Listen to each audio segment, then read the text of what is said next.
Voilà maintenant un mois que Véronica Loubry a perdu son compagnon, Gérard Kadosh.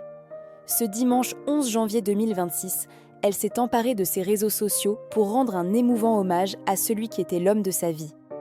Véronica Loubry a perdu le grand amour de sa vie le 11 décembre 2025.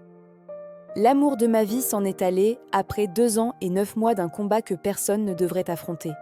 Il est parti cette nuit, laissant derrière lui un silence immense, mais aussi la trace indélébile de son courage. Pouvait-on lire en légende d'une vidéo compilant ses meilleurs moments passés avec Gérard Kadosh. La maman de Thilane Blondeau s'est ensuite épanchée sur le combat acharné qu'a mené son compagnon contre la maladie. Pendant son combat, mon guerrier a tout donné. Sa force, sa dignité, son humour, même quand la douleur gagnait du terrain.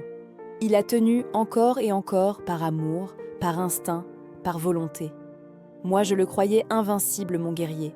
Il a décidé de baisser les armes et ma vie ne sera plus jamais la même. Il a lutté avec une dignité qui force le respect, avec une force que je n'oublierai jamais.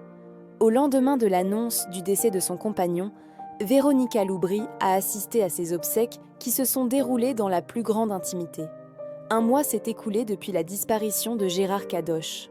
À cette occasion, sa compagne s'est emparée de son compte Instagram pour rendre un poignant hommage au producteur qui partageait sa vie depuis près d'une décennie. 11 décembre 4h15, un mois. Un mois de ton absence. Un mois de silence. Un mois sans ta voix, sans ton regard, sans cette présence qui faisait tenir mon monde. Un mois où chaque jour j'ai dû apprendre à me lever sans toi. Un mois de réveil en pleine nuit où il n'y a plus un bruit. Tu étais l'amour de ma vie. Celui qui ne se remplace pas, celui qui laisse un vide immense, mais aussi une trace éternelle, a-t-elle écrit, accompagnée d'une adorable vidéo d'elle et de son compagnon s'embrassant tendrement dans un parc. Le silence que tu as laissé est rempli de nous, de souvenirs, d'amour et de tout ce qui ne mourra jamais. Mon amour, mon double, mon âme sœur, mon meilleur ami, mon pilier, mon refuge. Je n'aurais jamais cru qu'on pouvait souffrir autant d'avoir aimé. Et pourtant, si cette douleur est si immense, c'est parce que notre amour l'était aussi. Mon grand amour, un mois déjà.